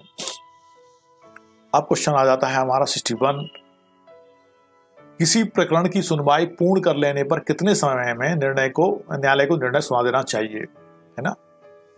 प्रकरण की सुनवाई हो गई, अब कितने समय में न्यायालय को निर्णय सुना देना चाहिए? तुरंत, 15 दिन में, 10 दिन से 25 दिन के बीच, इनमें से कोई नहीं। बताइए, एग्जैक्ट आंसर बताना है आपको। 61 मध्य प्रदेश सिविल जज 1983, छत्तीसगढ़ सिविल जज 2008। धर्मेंद्र 61 का आंसर दिया किसी ने, 61 का बी, 61 का सी, नॉट बी नॉट सी, 61 का धर्मेंद्र ने कहा 61 का ए, और सुरंदा ने कहा 61 का, आस्था ने कहा 61 का सी। ए इज करेक्ट आंसर साना। तुरंत उसको कैसा देना चाहिए? तुरंत निर्णय सुनाना चाहिए। आदेश 20 के नियम 1 के अनुसार न्यायालय मामले की सुनवाई के पश्चात खुले न्यायालय में तुरंत निर्णय सुनाएगा, या भविष्य की किसी तिथि को जो व्यावहारिक हो, ये तुरंत निर्णय नहीं सुनाया जाता है तो इसे सुनवाई पूर्ण कर लेने की तिथि से 30 दिन के अंदर सुनाना चाहिए। यदि 30 दिवसों में निर्णय सुनाना व्यवहारिक नहीं है, मतलब नहीं बनाया जा पा रहा है उसको, तो ऐसे सामान्यतः 60 दिवस के अंदर अवश्य सुनाया जाना चाहिए। मतलब जैसे ही कार्रवाई खत्म हुई तो तुरंत सुनाए, तुरंत नहीं सुना सकता तो उसका रीजन लिखने के बाद वो 30 दिन में उसमें सुनाए, और उसके अलावा भी नहीं हो सकता तो 60 दिवस के अंदर तो उसको निर्णय सुनाना ही पड़ेगा। पर नहीं सुनाते हैं, हाँ नहीं सुनाते हैं तो वो बता तो दिया 30 दिवस 60 दिवस में सुनाया जाएगा। क्वेश्चन नंबर है आपका 62, जहां निर्णय तुरंत नहीं सुनाया जाता वहां साधारण परिस्थितियों में सुनाया जाना चाहिए। साधारण परिस्थितियों में कितने दिन में सुनाया जाना चाहिए? 15 डेज, 16 डेज, 60 डेज, 30 डेज और 90 डेज। साधारण परिस्थितियों में कितने दिवस में? ओके आस्था, नाउ बताइए जल्दी आंसर 62 का। 30 डेज, बिल्कुल सही, 30 डेज में सुनाया जाना चाहिए साधारण परिस्थितियों में। और व्यवहारिक नहीं है सामान्यतः तो फिर वो बढ़ के कितना हो जाएगा आपका? 60 डेज भी हो सकता है, लेकिन यहाँ पे आंसर क्या हो जाएगा? 30, क्योंकि साधारण परिस्थितियों में उन्होंने कहा है। वही क्वेश्चन नंबर 63 है, निर्णय लेने के पश्चात अज्ञप्ति तैयार करने के लिए न्यायालय को अधिकतम कितना समय दीवानी प्रक्रिया संहिता में दिया गया है? 15 डेज, 45 डेज, 30 डेज और 60 डेज। अब निर्णय बन हो गया है, अब अज्ञप्ति बनाने के लिए न्यायालय को कितना समय लगेगा, उसको कितना समय मिलेगा बताइए। 63 छत्तीसगढ़ सिविल जज 2014 में क्वेश्चन आया था, कितने दिन का समय मिलेगा डिक्री बनाने के लिए? राहिल ने कहा ए 63 का, अंकित ने कहा, सुनंदा ने कहा 63 का बी। नो बेटा, 15 डेज का समय मिलेगा उसको, 15 दिन का समय, सिर्फ 15 दिन, 15 डेज मिलेंगे। सीपीसी का आदेश 20 नियम 6 का के अनुसार डिक्री यथासाध्य यथा शीघ्र तैयार किए जाने का हर प्रयास किया जाएगा तथा किसी भी मामले में न्यायालय द्वारा निर्णय सुनाए जाने के 15 दिनों के भीतर 15 दिनों के भीतर तैयार कर ली जाएगी। विद इन 15 डेज उसको तैयार करना होगा, ऐसा निर्देश है। 64 है, प्रारंभिक डिक्री की जा सकती है बंटवारे के लिए बाद में, साझेदारी के लिए बाद में, कब्जा एवं मध्यवर्ती लाभ के बाद में, उपरोक्त सभी में प्रारंभिक डिक्री की जा सकती है। बताइए आंसर 64 का। उत्तराखंड सिविल जज प्रीलिम्स 2009।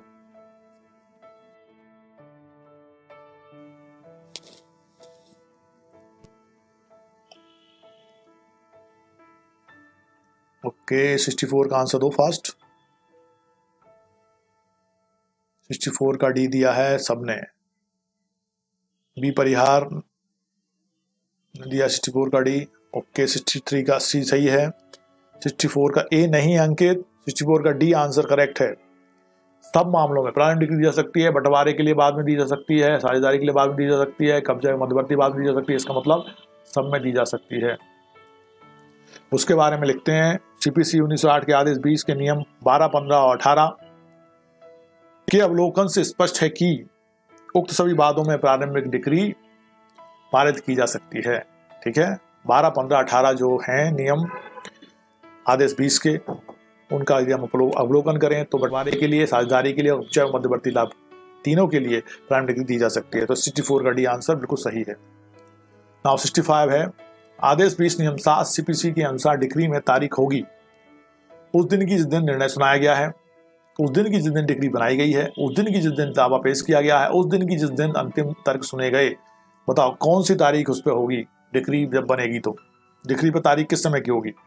65 मध्यप्रदेश विजय 2013 में क्वेश्चन पूछा गया था, कब की तारीख डालेंगे उसमें, निर्णय की या डिग्री बनाने की, या जिस दिन दावा पेश किया था वो वाली, या अंतिम तर्क सुने गए थे वो वाली। क्या आंसर दिया 65 का ए बी परिहास सुनंदा। 65 का बिल्कुल सही बेटा। उस दिन की जिस दिन निर्णय सुनाया गया था, डिसीजन की तारीख उस पे डिग्री पे आएगी। ए इज करेक्ट आंसर, बिल्कुल सही बेटा। कुकिंग फीवर तो आपके चैनल का नाम है ना। साना ने कहा बी नहीं है साना, ए है ए। जिस दिन डिग्री बनाई गई वो तारीख नहीं आएगी उस पर, जिस दिन निर्णय हुआ वो तारीख आएगी, इसलिए 65 का ए इज करेक्ट आंसर। इसके बारे में देखते हैं अपन। आदेश 20 नियम 7 के अनुसार डिग्री में वह तारीख होगी जिस दिन निर्णय सुनाया गया तथा जब न्यायाधीश संतुष्ट होगा कि डिग्री सुनाए गए निर्णय के अनुसार तैयार की गई है, वह डिग्री पर हस्ताक्षर करेगा। तब हस्ताक्षर करेगा जब डिग्री बन गई है। चलिए question number 66। An appellate court need not state in its judgment the points for determination formulated by it, the issues framed by the trial court, the reasons for the decision having been arrived at by the appellate court, the relief to which the appellate is entitled in case the appeal is allowed. Give the right answer. Time starts now. 66 Bihar high judicial service prelim 2016 में question आया था। An appellate court need not state in its judgment, क्या आवश्यकता नहीं है judgement में, किस चीज की आवश्यकता नहीं होगी।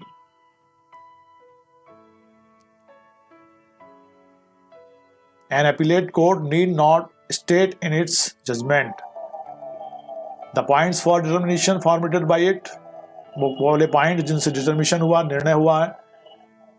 The issue framed by the court, trial court, जो ट्रायल कोर्ट ने फ्रेम किए थे इशू वो। The reason of for the decision having been arrived at the by the appellate court. The relief, जो रिलीफ मिला to the appellant in entitle in case the appeal is allowed. बताइए 66 का answer क्या दिया आपने।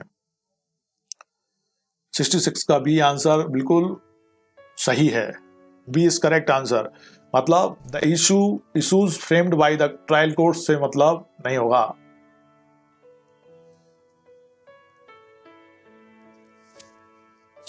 Civil प्रक्रिया संहिता 1908 का आदेश 20 निर्णय व डिक्री शीर्षक धारक है। आदेश 20 के नियम 4 में यह उल्लेख है कि न्यायालयों के निर्णय में क्या उल्लिखित होगा, मतलब क्या क्या उसमें उल्लेख करेंगे।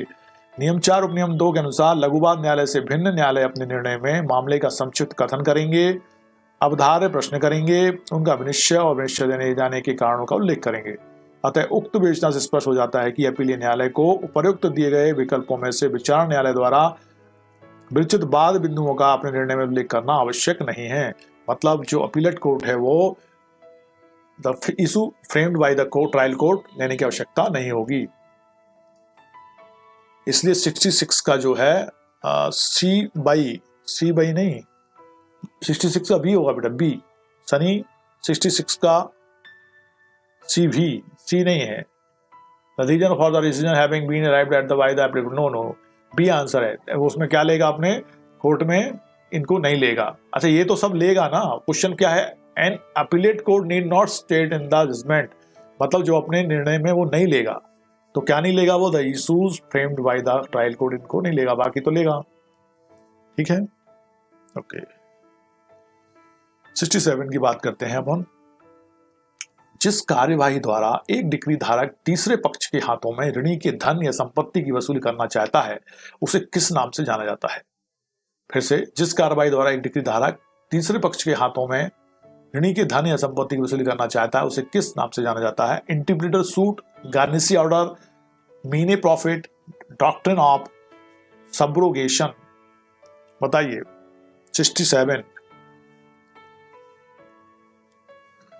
67 का आंसर दिया जाए। छत्तीसगढ़ सिविल जज 2017। 67 का आंसर किसने दिया है? 67 का आंसर दे भी दिया है, अरे वाह। किसने दिया है? बी परिहार ने दिया सी, और सुनील ने कहा डी, कुकिंग फीवर ने कहा सी, ओके। अंकिता ने कहा 67 का ए, सुनंदा 67 का C. C is correct answer. Sir ये नहीं बन रहा, ओके। एक्चुअल में गार्निसी ऑर्डर है, ऋणी का ऋणी, जो ऋणदाता है उसका भी ऋणी है, तो गार्निसी ऑर्डर कहा जाता है। इसके बारे में बताता हूं मैं आपको, इसके बारे में अपन देखेंगे। संहिता के आदेश 21 नियम 46 का और 46 झा में गार्निसी आदेश का प्रावधान है, जिसके अनुसार गार्निसी आदेश निर्णीत ऋणी के ऋणी को दिया जाता है। गार्निसी आदेश किसको देते हैं? जो ऋणी है, जिसको निर्णीत किया गया ऋणी, उसका भी ऋणी है ना, दिया जाता है। न्यायालय का एक ऋण के संबंध में जो नियम 46 के अधीन कुर्क किया जा चुका है, कुर्की का आदेश प्राप्त करने वाले व्यक्ति के आवेदन पर गार्निशी निर्णीत ऋणी का ऋणी को सूचना जारी कर सकता है कि कोई ऋण जो भाई निर्णीत ऋणी के प्रति संदाय करने के दायित्व अधीन है, उस ऋण को न्यायालय में जमा करे, जिससे निर्णीत ऋणी के ऋणी के अधीन ऋण की यथासंभव तुष्टि की जा सके। मतलब क्या हो गया? जैसे मान लीजिए ए है ना, ए के ऊपर उसको निर्णीत किया गया है कि उसको ऋण देना है, ठीक है। ध्यान सुनना, ए को ऋण देना है, आप ध्यान से सुनेंगे, देखो मैं बताता हूं आपको। ए को ऋण देना है, ठीक है।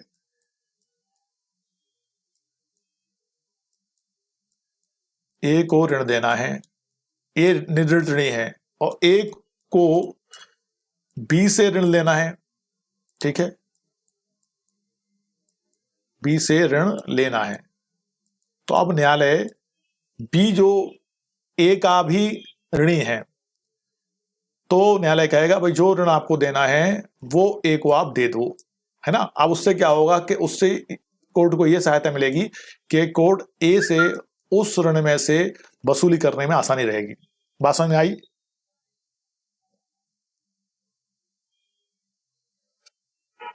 सनी क्या कह रहे हो? मैंने समझाया, देखो इसको, ए जो ऋणी है ना, निर्णीत ऋणी है, उसका भी ऋणी बी है, ए को बी से कुछ लेना है, तो न्यायालय कहेगा बी से कि वो ऋण उसको वापस कर दे, यथासंभव है वापस कर देगा, तो न्यायालय को उस ऋण में से डिक्री कराने में सहायता मिलेगी, और वो ऋणी का ऋणी है तो उससे ऋण उसको मिल जाएगा, ठीक है। वही उसने कहा, कोई ऋण जो निर्णीत ऋणी के प्रति संदाय करने दायित्वाधीन है, उस ऋण न्याय को न्यायालय में जमा करे, जिससे निर्णीत ऋणी के डिक्री के अधीन ऋण की यथासंभव तुष्टि की जा सके। मतलब न्यायालय को उस डिक्री को एग्जीक्यूट कराने में सहायता मिलेगी। बात समझ में आ गई? चल जी सर, अब आ गया। बाकी सबको आया कि नहीं आया? निर्मला, गॉटेड? एनीबॉडी? यदि कोई गॉटेड नहीं हुआ हो तो बताएं मुझे। सबको समझ में आया कि नहीं? Yes sir, okay. चलो आगे चलते हैं। क्वेश्चन नंबर, तो यहां आंसर हो गया सी, गार्निसी ऑर्डर। Now question number 68। एक गार्निसी होता है निर्णीत ऋणी, निर्णीत ऋणी का ऋणी, निर्णीत ऋणी का लेनदार, उपरोक्त कोई नहीं। इसका आंसर तो अब सब दे देंगे फास्ट और सही देंगे। 68 का ये पूछा गया था आपका उत्तराखंड पीसीएस जूनियर प्रीलिम्स 2016 में। बताइए।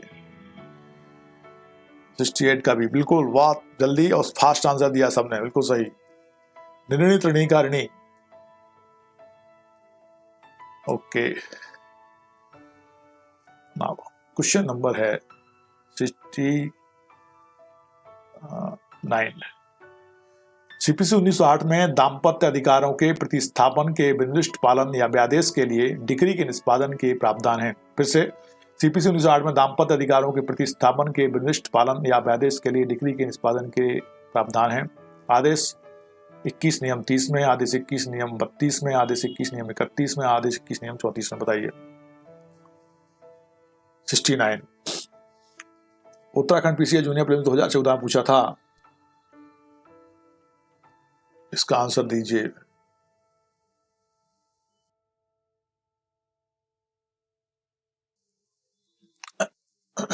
सिक्सटी 69 का सी कहा, किसने कहा है? सुनंदा ने कहा है, बी परिहार ने कहा है, और अंकित ने भी कहा है, धर्मेंद्र ने भी कहा है, और भी कह रहे हैं लोग, लेकिन आंसर सी है, आदेश 21 नियम 32। सीपीसी के आदेश 21 नियम 32 के अनुसार दाम्पत्य अधिकारों के प्रतिस्थापन के लिए डिक्री पारित की गई है तथा जानबूझकर पालन करने में असफल रहता है यदि, तब उस पक्षकार की संपत्ति की कुर्की द्वारा डिक्री का पालन करवाया जाएगा। मतलब जानबूझ के यदि वो पालन नहीं कर रहा है डिक्री का, तो फिर उसकी संपत्ति को कुर्क करके उसको पालन करवाया जाएगा। वो कहाँ है आपका? आदेश 21 नियम 32 में। Now question number 70। दाम्पत्य अधिकारों के प्रतिस्थापन के लिए डिक्री पारित की गई है, जानबूझकर पालन करने में असफल रहता है, तो उसका पालन कैसे करवाया जाएगा? संपत्ति कुर्की द्वारा, उपरोक्त तो दोनों रीति से, सिविल कारागार निरोध द्वारा, सभी गलत हैं। बताइए। अभी बताया था मैंने। 70 छत्तीसगढ़ सिविल जज 2008 क्या कराया जाएगा? उसको जेल में बंद कर देंगे कि संपत्ति कुर्क कर देंगे, या दोनों रीति हैं, या सभी गलत हैं? 70 का ए आंसर दिया है सनी ने। ओके, अंकित ने कहा ए, बी ने भी कहा 70 का ए, धर्मेंद्र ने भी कहा ए, और ए इज करेक्ट आंसर। संपत्ति की कुर्की द्वारा संपत्ति की कुर्क कर दी जाएगी यदि वो जानबूझ के डिक्री को नहीं करवाता है, डिक्री के हिसाब से संदाय नहीं करता है, तो संपत्ति की कुर्की द्वारा उसके संदाय कराया जाएगा। बिल्कुल सही, right answer. Now question number 71। CPC 1908 के अंतर्गत निम्न में से कौन सा व्यक्ति निष्पादन के लिए आवेदन नहीं कर सकता? डिक्री प्राप्त करने वाला, डिक्री धारक, विधिक प्रतिनिधि यदि डिक्री धारक की मृत्यु हो गई है, डिक्री धारक के अंतर्गत दावा करने वाला व्यक्ति, और निर्णीत ऋणी। बताइए कौन दावा नहीं कर पाएगा, निष्पादन के लिए आवेदन नहीं कर सकता है? 71 ये आया था उत्तराखंड पीसीए जूनियर प्रीलिम्स 2014 में। कौन सा व्यक्ति निष्पादन के लिए आवेदन नहीं कर सकता है? 71 का आंसर दिया है डी, बी परिहार ने, सनी ने, कुकिंग ने, साना ने कहा बी नहीं है बेटा, साना डी है। 71 का डी, निर्णीत ऋणी जो है वो नहीं कर सकता आप आवेदन। आदेश 21 नियम 10 निष्पादन हेतु आवेदन से संबंधित है। निष्पादन के लिए आवेदन डिक्री धारक कर सकता है, डिक्री धारक के अधीन दावा करने वाला तथा डिक्री धारक की मृत्यु हो जाने पर उसका विधिक प्रतिनिधि भी कर सकता है। निष्पादन हेतु आवेदन निर्णीत ऋणी प्रस्तुत नहीं कर सकता, क्योंकि यह वह व्यक्ति होता है जिसके विरुद्ध डिक्री का निष्पादन योग्य कोई आदेश पारित किया गया है। निर्णीत ऋणी है उसके तो विरुद्ध किया गया डिक्री का आदेश जो पालन योग्य है। तो आदेश 21 नियम 10 में बताया गया है कि ये तो सब कर सकते हैं आवेदन, लेकिन निर्णीत ऋणी नहीं कर सकता है। इसलिए 69 का सर, पूरी तैयारी सिविल जज के लिए कितनी फीस लेते हो? बच्चों की दुनिया। अरे बाबा, कोई फीस नहीं बेटा, कोई फीस नहीं लेनी है अपन को। फीस की क्या आवश्यकता है उसमें, सब पढ़ेंगे अपन ऐसे ही। फीस लेने के लिए तो बहुत बैठे हैं बेटा, चिंता मत कर। फीस लेने के लिए लोग बैठे हैं, वो लेंगे फीस, है ना? अपन ऐसे ही पढ़ेंगे। क्वेश्चन नंबर 72 और आज का लास्ट क्वेश्चन है, which of the following statements is not correct? Which of the following statements is not correct? इनमें से कौन सा स्टेटमेंट सही नहीं है? A court making a decree can stay its execution. A court to which a decree has been sent for execution can stay its execution. An appellate court can stay execution of a decree. The High Court right exercising revision jurisdiction cannot stay the execution of a decree. बताइए answer. 72 का answer बताओ fast. Bihar high judiciary services prelims 2016 में question आया था, विच of the following statement is not correct, जो सही नहीं है। बताइए।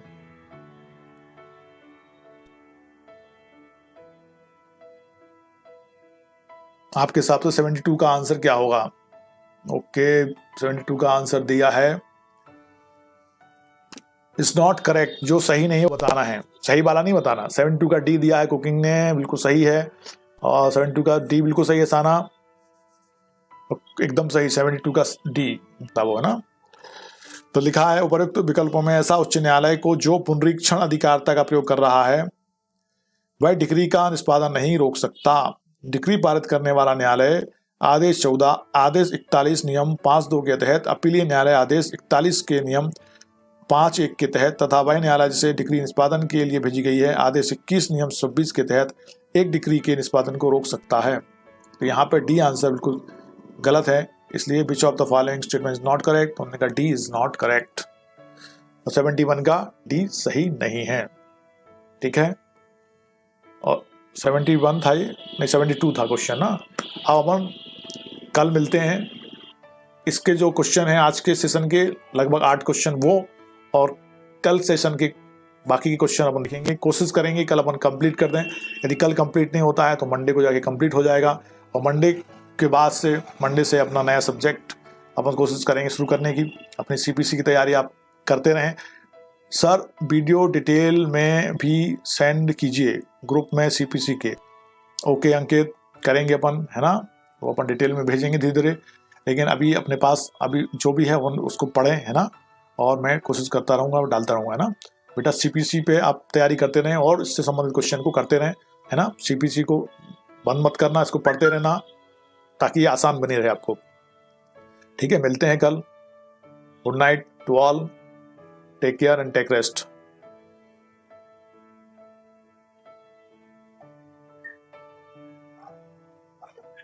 नहीं बेटा, मेरे को दूसरे काम भी करने पड़ते हैं, इसलिए 11 बजे तक नहीं चल सकता है ना। अभी मैंने पूजा नहीं की है, आज लेट हो गया था, मैं बाहर जाना पड़ा था। पूजा करूंगा मैं, फिर थोड़ा कुछ खाना खाऊंगा, है ना, इसलिए अपन इसको 11 बजे तक नहीं कर सकते हैं। Good night, good night to all, good night to all. Thanks to watching बेटा, थैंक्स फॉर वॉचिंग, है ना।